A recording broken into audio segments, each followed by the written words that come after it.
감사하신 주님, 온 세상에 죽음이 가득하지만 하나님께서 이 죽음의 권세를 걷어내시고 저에게 새로운 생명을 허락하심을 감사합니다. 우리가 새로운 생명을 얻었다고 고백하지만은 그러나 우리 속에 여전히 죽음의 그림자가 짙게 드리워져 있는 것을 주님 불쌍히 여겨 주시옵소서.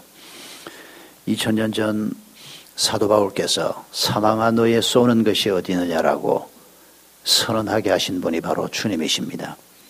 바울에게뿐 아니라 오늘 우리에게도 우리를 두렵게 하는 사망이 이제 더 이상 두려운 존재가 아닌 것을 감사를 드립니다.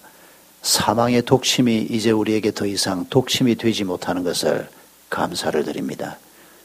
아버지 하나님, 예수 그리스도의 부활을 통해서 이 사망을 이기는 비밀을 저희가 다시 한번 확인하며 또 이전의 비밀을 갖지 못한 분들이 이 비밀을 자신의 것으로 소유할 수 있도록 이 시간 축복해 주시옵소서. 감사하오며 예수님의 이름으로 기도하옵나이다. 아멘. 여러분, 우리가 1년에 한 번씩 이맘때쯤 사랑마루 주일이라는 이름으로 예배를 드립니다. 그 이유는 사랑마루 사역을 우리 성도들 마음속에 좀 더 깊이 간직하기 위해서입니다. 사랑마루 사역을 우리가 좀 마음 깊이 간직해야 할 가장 중요한 이유가 있다면 그것은 이 사랑마루 사역이 사망을 퇴치하는 사역이기 때문입니다. 우리는 대개 죽음 그러면 육체의 죽음만 주로 생각합니다만 성경은 세 가지 죽음을 항상 얘기합니다. 우리의 육체 생명이 끝나는 육체의 죽음이 첫째 죽음이요. 두 번째 죽음은 하나님과의 관계가 끊어져 있는 영적 죽음입니다. 그리고 세 번째 죽음은 영원한 죽음입니다. 영원히 하나님과 함께하지 못하는 영원한 죽음을 성경이 말씀하고 있습니다. 우리에게 생기는 모든 결핍은 먹을 것이 없다부터 시작해서 평안이 없다, 외롭다, 힘들다, 먹을 것이 있어도 우리 마음속에 기쁨이 없다. 이 모든 결핍은 죽음으로부터 오는 것입니다. 하나님이 우리 삶에 계시지 않는 죽음으로부터 시작되는 것입니다. 사랑마루 주의를 우리가 지키면서 여러분, 이 사랑마루 사역으로부터 시작해서 하나님께서 이 죽음을 물리치는 부활 운동이 어떻게 좀 더 우리 삶의 자리에서 또 내가 내 삶의 영역으로 붙들고 있는 곳에서 어떻게 드러나야 할 것인지를 우리가 함께 좀 생각해 볼 수 있기를 바랍니다. 사랑마루 사역은 사실은 오래전에 성남시 기독교연합회가 성남 지역의 교회가 한 800개 정도 됩니다. 그 교회들이 힘을 합해서 꽤 많은 사람들에게 아침 식사를 먹이는 일을 오랫동안 해왔습니다. 그러다가 이 일이 중단이 됐습니다. 그리고 2007년에 아프간 피납 사건이 있었습니다. 그 피납 사건 때 많은 사람들이 비난도 했지만은 또 굉장히 많은 사람들에게 신세도 졌습니다. 수많은 사람이 위에서 기도해주고 함께 아파해주고 우리 사회의 빚을 참 많이 졌습니다. 그리고 그때 이후로 우리 사회를 위해서 뭔가 좀 섬겨야 하는데 하는 부담을 가지고 있던 중에 이 사랑마루 사역, 무료 급식 사역이 800여 교회가 감당을 하지 못해서 중단된 것을 알게 됐습니다. 다시 시작하는 것은 대단히 어려운 일이었습니다. 한번 시작하면 그만두기도 어렵고 이 일이 만만치 않은 일이라는 걸 알고 있었습니다. 그래서 시작을 제대로 하지 못했는데 그러나 우리가 함께 기도하던 중에 사실은 한 몇몇 가정이 이렇게 제게 얘기를 했습니다. 돈 문제도 아니고 다른 문제가 아닙니다. 이거 시작하면 봉사자들이 꾸준히 그것도 그냥 봉사가 아니고 정말 이 밥 한 그릇에 담겨질 수 있는 예수 그리스도의 생명, 예수 그리스도의 사랑을 아는 사람들이 꾸준히 봉사활동에 참여를 해야 하는데 이게 과연 가능할까? 그런데 세 가정이 나섰습니다. 그 세 가정이 처음 제게 했던 말을 제가 잊을 수가 없습니다. 만약에 봉사할 사람이 없으면 우리 세 가정이 1년이고 2년이고 계속해서 감당을 할 테니까 시작합시다. 일주일에 2번 시작했습니다.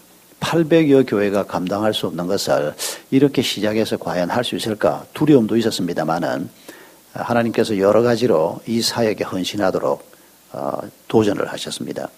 그래서 일주일에 이틀 정도를 하면서 거기에 샘물교회란 글자는 어디에도 넣지 않았습니다. 왜냐하면 샘물교회가 이름을 내는 것이 중요한 것이 아니고 더 많은 교회가 참여하게 해야 하고 또 그리스도인들이 특히 중심이 되어야 할 운동에서 교회 이름이 들어가면 이건 다른 사람의 참여를 막을 수 있다는 생각으로 어떤 광고 문구에도 인쇄물에도 벽에도 샘물교회라는 이름을 쓰지 못하게 했습니다.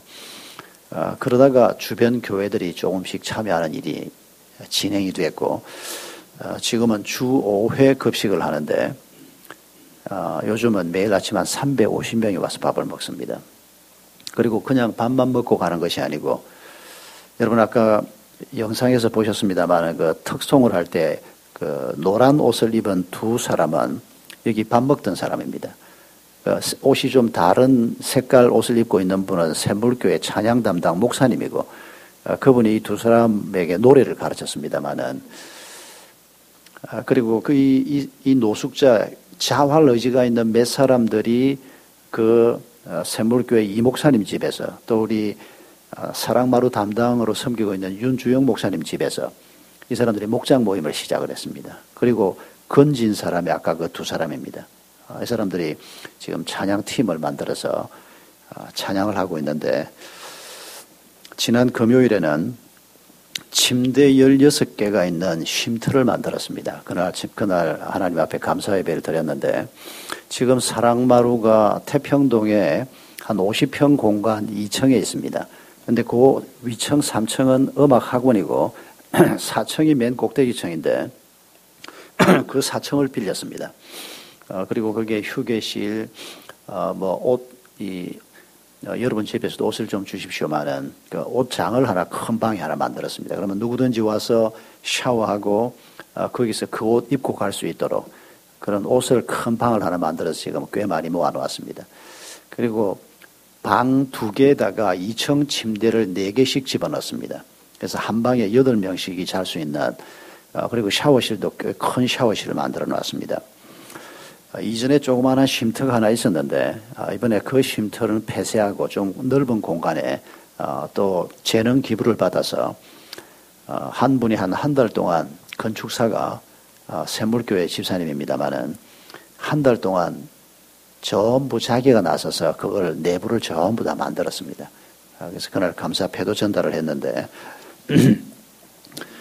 여러분 사람들이 먹을 것이 없어서 또 혹은 절망 상태에 빠져서 집을 나오게 되고 노숙을 하게 되고 또 집이 있어도 밥을 제대로 먹을 수 없는 이런 상태에 있는 분들에게 우리가 이렇게 음식을 나누고 또 잠자리가 없는 사람들에게 거기 와서 하루라도 잘 수 있도록 하고 샤워를 할 수 있도록 하고 여러분 이건 이 세상을 뒤덮고 있는 죽음의 흔적을 씻어내는 하나님이 가장 기뻐하시는 사역이라고 믿어 의심치 않습니다.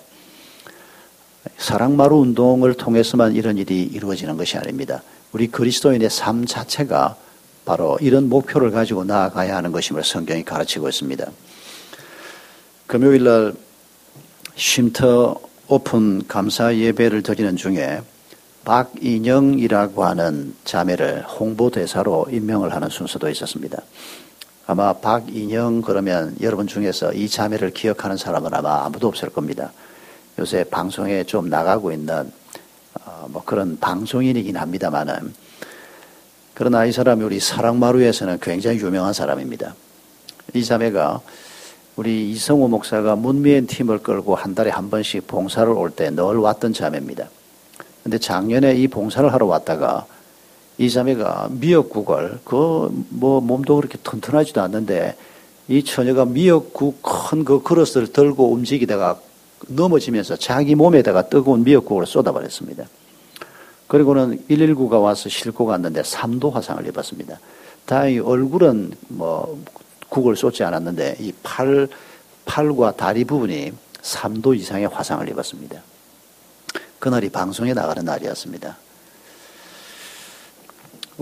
제가 그날 오후에 바로 연락을 받고 우리가 좀 치료비를 좀 부담을 하겠다 그랬더니 자기가 잘못해서 생긴 일인데 어떻게 사랑마루 귀한 헌금을 자기 치료비로 쓰느냐고 안 된다고. 그리고 이 자매를 다시는 보기 어렵겠다 생각을 했는데 아니었습니다. 그 다음 달 봉사에도 빠지지 않고 또 왔습니다. 그리고 계속해서 이 봉사에 참여를 하는 겁니다. 그래서 아마 우리 윤주영 목사가 이 자매를 홍보대사로 임명을 해야 되겠다고 생각을 한 것 같은데 사실은 이미 홍보대사 역할을 하고 있었습니다. 지금 문미연이 사역을 좀 쉬는 중에 그 팀들이 봉사를 안 오는데 우리 이 자매가 자기 주변에 있는 연예인들 뭐 그쪽에 일하는 사람들을 들쑤셔가지고 계속 팀을 끌고 봉사활동에 함께 동참을 하고 있습니다. 여러분 배고픔을 비롯한 이 모든 결핍 뭐 육체적인 결핍뿐 아니라 정신적인 결핍까지 포함해서 이 모든 것들이 이 세상에 가득한 죽음의 결과물로 우리에게 나타나는 것인데 이 사망과 사망의 결과물을 향해서 사도 바울이 주시는 말씀이 무엇입니까? 사망아 너의 쏘는 것이 어디 있느냐? 이걸 조금 다르게 번역하면 사망아 너의 독침이 어디 있느냐?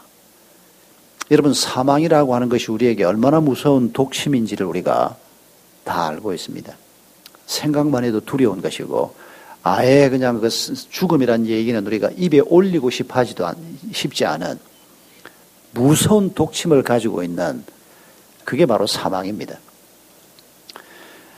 그러나 이 사망을 이기는 비밀, 이 사망의 독침이 뽑혀져 나가버리는 이런 결과물을 하나님께서 우리에게 주시겠다. 그 말씀을 하시면서 지금 사망아 너의 쏘는 것이 어디 있느냐 이렇게 지금 바울의 입을 빌려서 주님이 말씀하시는 것입니다. 여러분 정말 우리가 죽음을 이길 수 있을까요? 고린도 교회 안에도 당연하게 이런 질문을 가진 사람들이 있었습니다. 35절에 보면 누가 묻기를 죽은 자들이 어떻게 다시 살아나며 어떤 몸으로 온단 말이냐. 죽음을 이긴다. 우리가 죽음을 이기고 다시 살아난다. 여러분 이게 얼마나 말이 안 되고 얼마나 우리가 믿기 어려운 얘기인가를 성경은 알고 있습니다. 고린도 교회 안에도 믿음을 가지고 있는 사람들이었지만은 그 중에 이런 분들이 교회 안에 있음에도 불구하고 이런 분들이 있었다는 겁니다. 여러분 새삼스러운 얘기가 아닙니다. 예수님의 제자들이 3년 동안 예수님과 함께 다니면서 말씀을 듣고 공동체 생활을 했습니다. 그런데 예수님이 십자가에 달려 죽으시고 사흘 만에 부활하신다는 얘기를 여러 번 반복하셨음에도 불구하고 예수님이 십자가에 달려 죽으셨을 때 단 한 사람도 예수님의 부활을 믿는 사람이 없었습니다. 너무 엄청난 일이기 때문입니다. 우리가 그때 예수님의 제자였으면 주님이 몇 번씩이나 내가 사흘 만에 부활할 것이라고 얘기를 하셨는데 십자가에 죽음을 당했을 때 그때 예수님이 그렇게 말했지 않냐? 그런데 놀랍게도 단 한 사람도 없었습니다. 우리가 그 자리에 있었어도 아마 비슷했을 것이라고 보는 것이 정직한 반응일 것입니다. 너무 믿기 어려운, 너무 엄청난 일이기 때문입니다. 그러니까 좀 믿음을 가지고 교회 안에 들어와 있으면서도 정말 죽는 자가 살아난다는 것이 그게 가능한 일이냐? 당연히 이런 질문을 할 수밖에 없습니다. 이 질문에 대해서 사도 바울이 뭐라고 얘기합니까? 36절에 보면 이렇게 설명합니다. 어리석은 자여, 내가 뿌리는 씨가 죽지 않으면 살아나지 못한다. 씨를 가지고 부활을 설명합니다. 여러분, 우리가 배추를 수확하고 싶을 때 무엇을 심습니까? 배추를 심습니까? 배추 씨를 심습니까? 별 쓸데없는 질문도 다 하고 있습니다. 그렇죠? 배추를 심는 사람 없지 않습니까? 조그마한 배추 씨를 심습니다. 그리고 그 씨가 땅 속에 들어가서 죽어버립니다. 썩어 없어집니다. 그런데 그 속에 있는 생명의 눈이 있어서 그게 전혀 다른 모습, 씨앗과는 완전히 다른 모습의 배추를 키워내는 것이 2000년 전에도 그랬고 지금도 우리가 주변에서 흔히 보는 현상들입니다. 조그마한 씨앗을 심었는데 거기에서 사과나무가 올라오고 조그마한 씨앗을 심었는데 거기에서 포도나무가 올라오고 여러분 이게 하나님께서 주시는 부활에 관한 메시지입니다. 저는 어릴 때부터 교회를 다니면서 부활에 관한 얘기를 많이 들었습니다. 어느 날 그걸 마음속으로 받아들이기 시작했습니다. 그런데도 그게 거부할 수는 없는데 마음속으로 하나님이 하신 말씀이니까 하나님의 존재를 믿으면서 부활도 믿기 시작하긴 했는데 20대 때 제 마음속에 이게 정말 도장을 꽝 찍는 것 같은 사건으로 다가온 것은 씨앗 얘기가 아니고 저는 이 씨앗 얘기 대신에 마음속에 부활 사건과 함께 무슨 그림이 들어있는 거 하니까 번데기 그림이 들어있습니다. 아마 여러분도 그런 영상 많이 봤을 겁니다. 아주 잘생기지 못한 번데기가 있는데 그 번데기에서 나비가 나오지 않습니까? 오래전에 그 장면을 보았습니다. 그 조그마한 볼 모양 없는 그 번데기 안에서 무슨 일이 벌어졌길래 그게 시간이 지나고 난 다음에 뭐가 꿈틀꿈틀하고 나오더니 날개를 활짝 펴고 나는데 기가 막힌 아주 아름다운 나비가 날개를 확 펴고 나는데 저는 그걸 보면서 부활은 안 믿을 수가 없는 사건이구나. 그런 확신을 20대 때 마음속 깊이 갖게 된 기억이 있습니다. 지금 바울이 우리에게 설명하고자 하는 의도가 바로 이겁니다. 무엇을 심는지 보라는 겁니다. 그리고 무엇이 올라오는지를 보라는 겁니다. 우리가 배추만 못합니까? 무만 못합니까? 우리가 나비만 못합니까? 하나님의 형상으로 지음받은 이 세상에 존재하는 모든 것들 가운데 가장 존귀한 존재가 바로 인간입니다. 인간이 죽으면 그것으로 끝나는 게 아닙니다. 인간이 죽어버리는 그 자리에서는 지금 우리 주님이 설명하는 것처럼 전혀 다른 영광스러운 새로운 생명이 탄생한다는 것입니다. 이런 얘기를 사도 바울이 하시면서 세 가지 증거를 우리에게 오늘 본문에서 설명하고 있습니다. 첫 번째는 예수 그리스도의 부활이 증거라는 것입니다. 예수 그리스도의 부활은 오래전부터 예언되어 왔던 부활입니다. 예수님 스스로 부활을 예고하셨을 뿐 아니라 구약 성경에서 예고하신 대로 그리스도께서 죽은 지 사흘 만에 부활하셨습니다. 예수님의 부활은 첫 열매라고 말씀하십니다. 그리고 우리는 그 다음 열매입니다. 여러분, 예수님의 부활을 우리가 바라볼 때 저 부활이 바로 나의 부활이다. 이렇게 자연스럽게 생각하는 것이 옳다는 것입니다. 바울이 두 번째 증거를 얘기하면서 예수 그리스도의 부활을 목격하고 그리고 자기 자신도 새롭게 태어나는 이런 경험을 한 사람들이 상당수 지금도 존재하고 있다. 이런 증거를 얘기하고 있습니다. 자기를 포함해서 물론 하는 얘기입니다. 그런데 이 부활의 증언자들은 적어도 이 부활을 증언하는 면에 있어서 바울보다 다 뛰어난 사람들이었습니다. 바울은 예수님이 부활하시고 난 다음에도 한참 시간이 지난 후에 예수님을 만났습니다. 그런데 살아있는 많은 그리스도의 제자들이 예수님의 부활을 직접 목격하고 심지어 부활하신 예수 그리스도를 손으로 만져보기도 했던, 그분과 같이 식사도 했던 많은 증인들이 지금도 아직 살아있다, 이런 얘기를 하고 있습니다.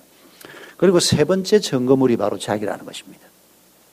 이 보잘것없는 엉터리 신념으로 가득해서 오히려 예수 그리스도의 부활을 얘기하는 사람들을 죽이려고 덤벼들었던, 실제로 스데반 같은 사람이 죽을 때 그 옷을 지키는 자로 스데반의 순교의 한 몫을 담당했던 자기 같은 사람도 부활하신 예수 그리스도를 만났다는 것입니다.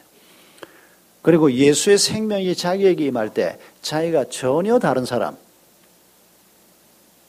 부활의 생명으로 거듭나는 것을 자기가 경험하고 있다. 그런 얘기를 지금 하는 것입니다. 여러분, 사도 바울이 온 힘을 다해서 우리에게 증거하고 있는 예수 그리스도의 부활, 그 부활을 목격한 사람들, 그 부활을 경험하고 살아가고 있는 사람들, 이런 사람들을 떠올리면서 여러분, 우리가 이 시간에 부활의 신앙, 사망을 이기는 비밀을 나의 것으로 소유할 수 있기를 바랍니다. 우리가 이 믿음을 가지고 나아가면 하나님께서 우리의 길을 한 걸음 한 걸음 인도하실 것입니다. 사망아 너의 쏘는 것이 어디 있느냐?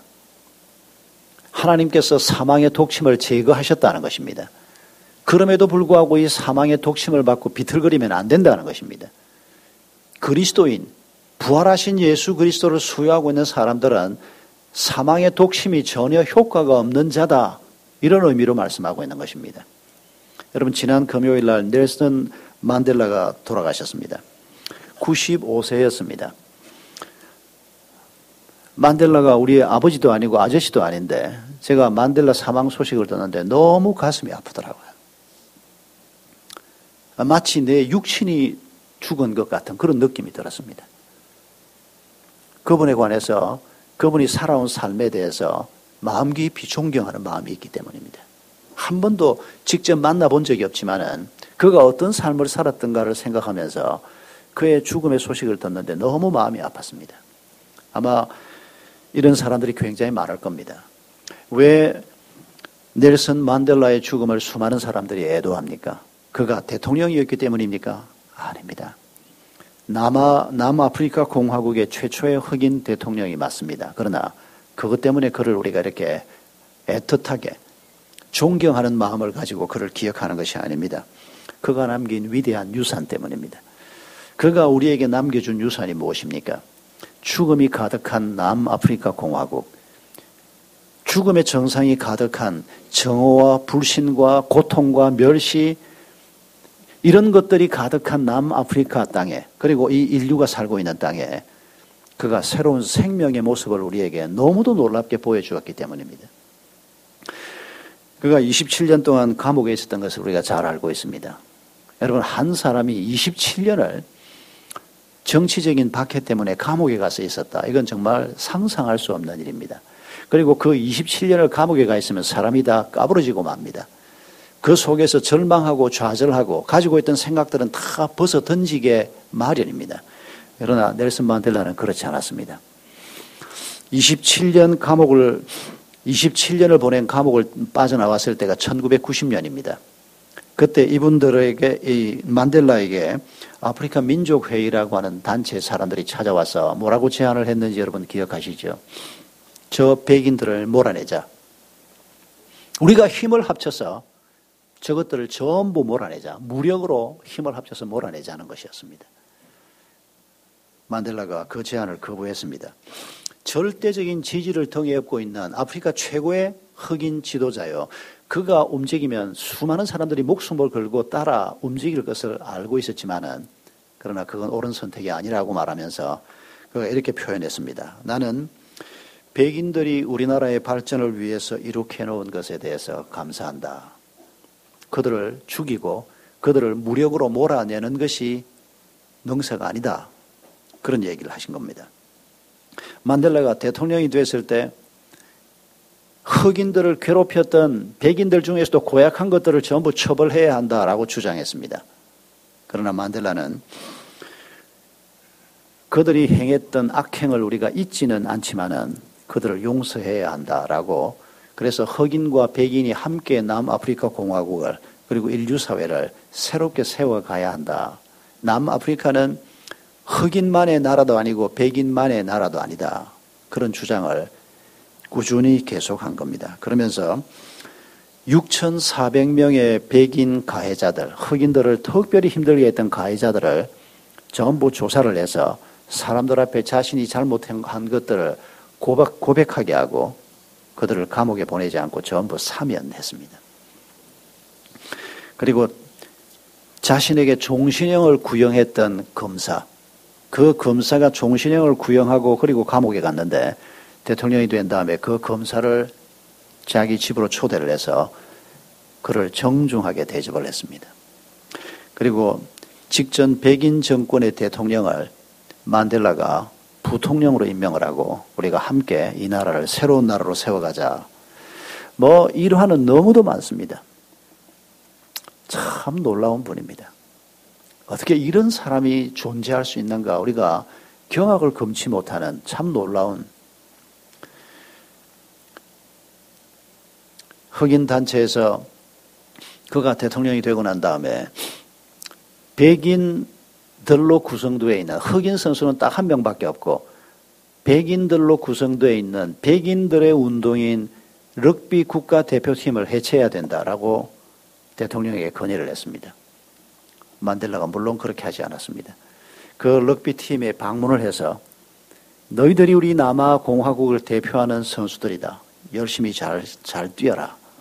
흑인 선수는 한 명밖에 없었습니다. 흑인들이 럭비팀에 들어갈 수가 있습니까? 어릴 때부터 학교를 다니고 뭐 제대로 뭐를 해야 되는데 근처에 갈 수가 없었던 겁니다. 여러분, 이 백인 중심이었던, 대부분이 백인이었던 이 럭비 국가대표팀이 대통령의 그런 격려에 너무 감동을 해가지고 럭비 세계 월드컵에서 우승을 했다는 거 아닙니까? 여러분, 우리가 럭비를 뭐 자주 안 보니까 우리가 좀 뭐 먼 나라 얘기처럼 듣습니다만 이 사건은 대한민국 축구 대표팀이 월드컵 우승한 것보다 훨씬 더 놀라운 사건입니다. 우리는 그래도 4강이라도 한번 해봤지 않습니까?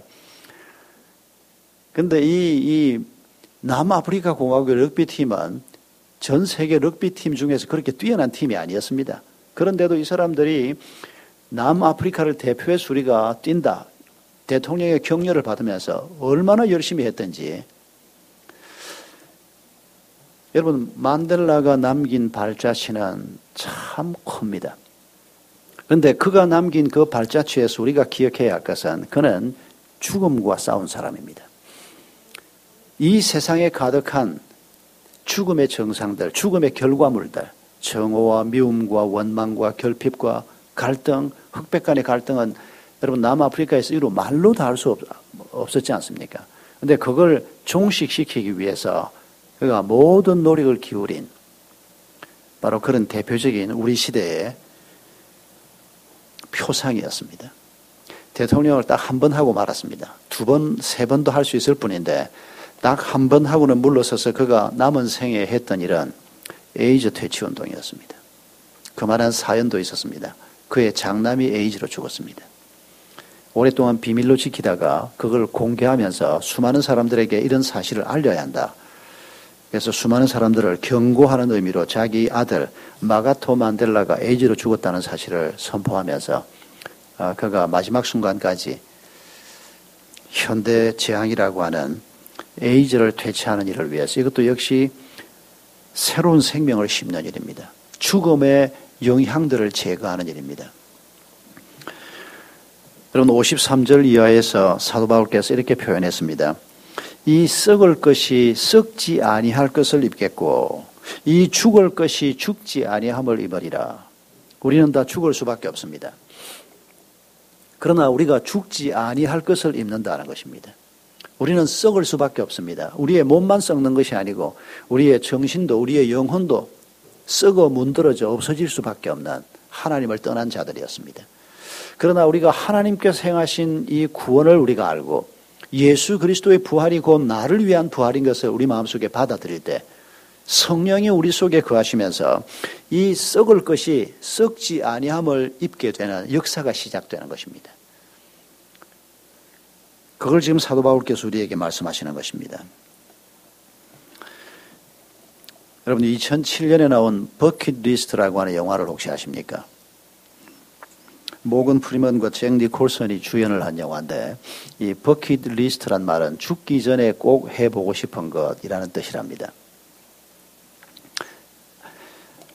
그 모건 프리먼은 역사학자를 꿈꾸던 흑인인데 너무 가정이 어려워서 공부는커녕 자동차 수리공으로 가족들 먹여 살린다고 뼈 빠지게 일하면서 평생을 보낸 사람이었습니다.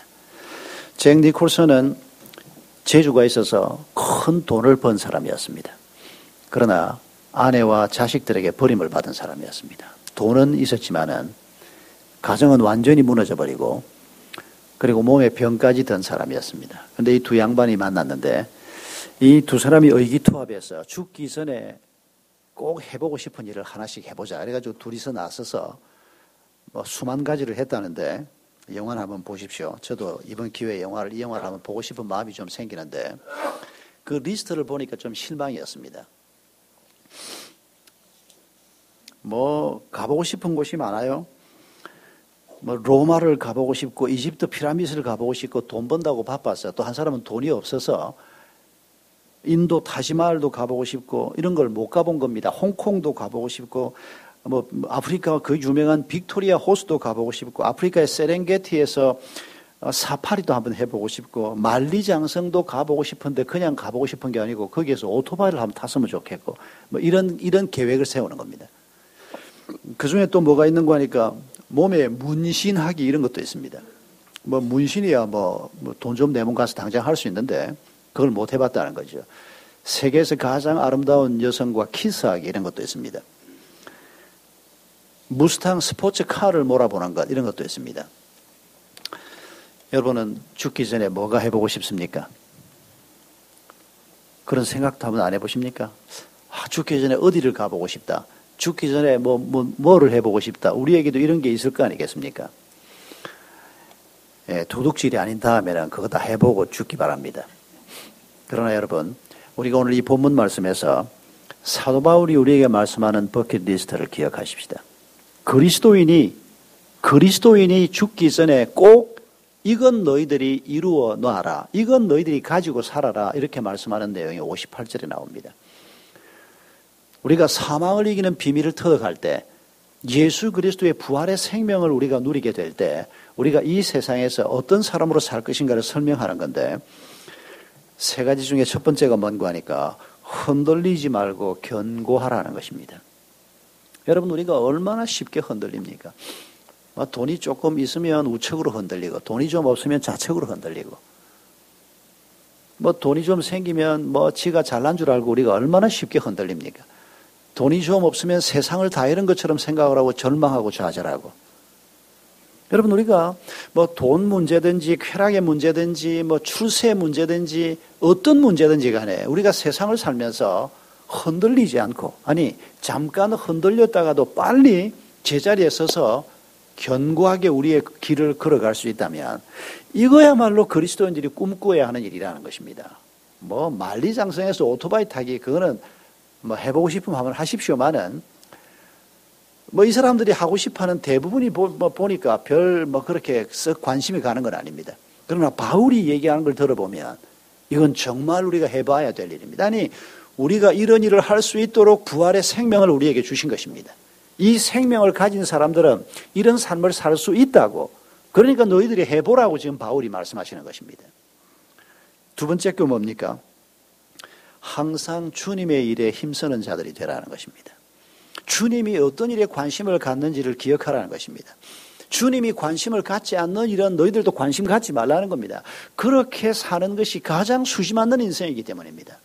주님은 별 관심이 없는데 나 혼자서 아둥바둥하고 애를 써봐야 얻어봐야 그것도 아무것도 아니고 얻지 못하면 또 얻지 못한 절망이 우리를 감싸게 되고 여러분 얻어도 얻지 못해도 주님이 관심 없는 일, 주님이 중요하게 생각하지 않는 일은 우리에게 아무 의미가 없는 일입니다.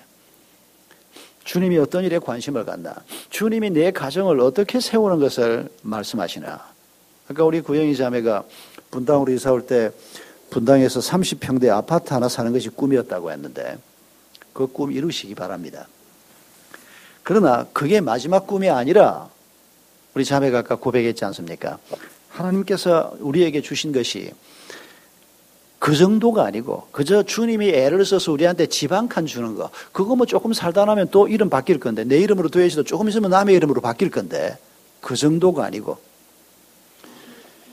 주님이 정말 우리를 위해서 하시고 싶어하는 주님의 사역이 뭡니까? 아까 우리 영희 자매가 표현한 것이 흠도 티도 없는 영광스러운 그리스도의 몸 하나님의 교회인 내 가정을 세우는 것.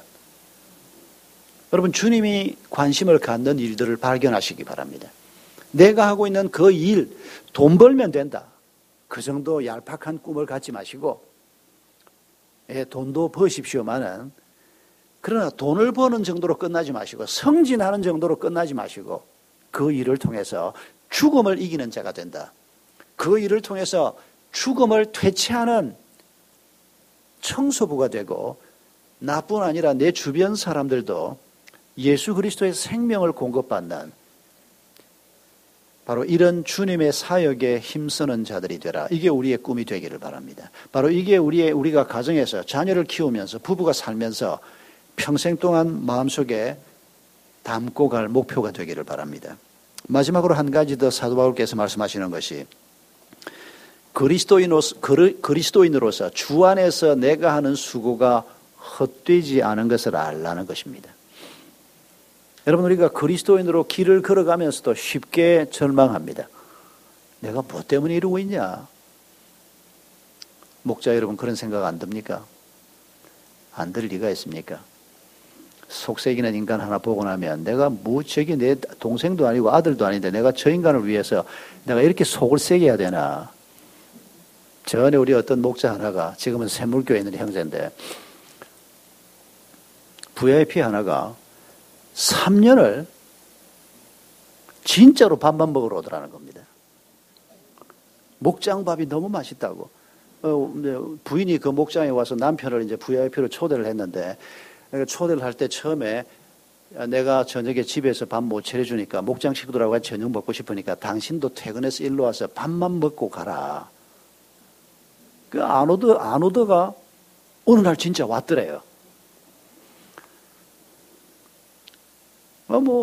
사람이 또 사교성은 좀 있는 사람인 것 같아. 그 같이 처음 만나는 교회 식구들하고 같이 밥을 먹는데 보니까 사람이 다 괜찮은 사람들이고, 밥 딱 먹고 난 다음에 저는 가겠습니다. 그러고 가더래요. 근데 그걸 3년을 계속 하더라는 겁니다. 이야, 참 강적이에요, 강적. 제가 아는 한 최고의 강적입니다. 이 목자가 나중에는 처음에는 밥이라도 먹으러 와주니까 얼마나 고맙습니까? 근데 이게 1년, 2년 가는데 그 사람만 보면 화가 난다는 겁니다. 그냥. 그 가정을 위해서 기도하려고 해도 기도가 안 된다는 겁니다. 그냥. 그 얘기를 같이 우리 그 목자 부부하고 한 몇 년을 계속 같이 밥을 먹었지 않습니까? 우리가 이제 한 장소로 모이면 앞으로도 그걸 계속 하려고 하는데 그날 그 얘기를 듣던 걸 잊을 수가 없습니다. 내가 이 인간을 위해서 내가 이렇게까지 해야 하나? 여러분, 왜 그 생각이 안 들겠습니까? 자식을 위해서도 내가 저 새끼들을 위해서 내가 이렇게까지 뭘 했어야 하나? 자식에 대한 분노가 치솟으면 그 생각이 들지 않습니까? 부부 간에도 좋아서 결혼해놓고도 내가 저 인간을 위해서 내가 이렇게 해야 되나? 우리가 그 생각이 다 들지 않습니까? 그런데 바울이 우리에게 하시는 말씀은 뭡니까? 그 인간 때문에 우리가 하는 게 아니고 주님 때문에 그 일을 하는 거라면 그게 주 안에서라고 하는 말입니다. 주님 때문에 내가 내 배우자에게, 저 사람이 나한테 잘하기 때문에 하는 게 아니고 주님 때문에 내가 내 배우자에게 내가 할 수 있는 최선을 다하는 것. 이게 우리가 그리스도인의 길입니다. 사장이 알아주든 안 알아주든 주님 때문에 내가 직장에서 내 길을 최선을 다해서 걸어가는 것. 여러분, 이 수고가 헛되지 않은 것을 알라는 것입니다.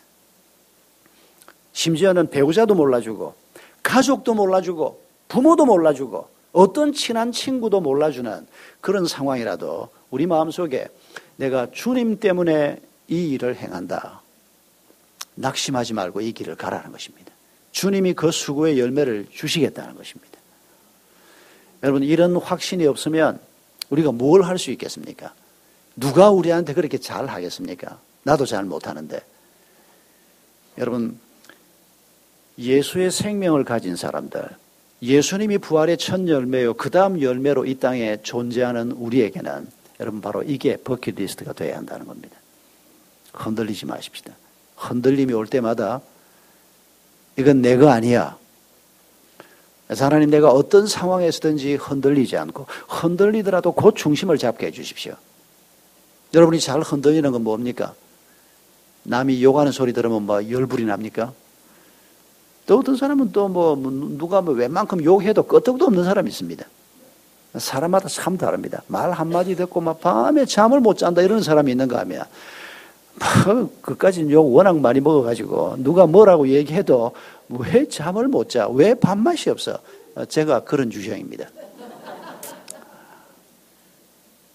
그런데 사람마다 다릅니다. 제가 아주 민감한 부분이 있습니다.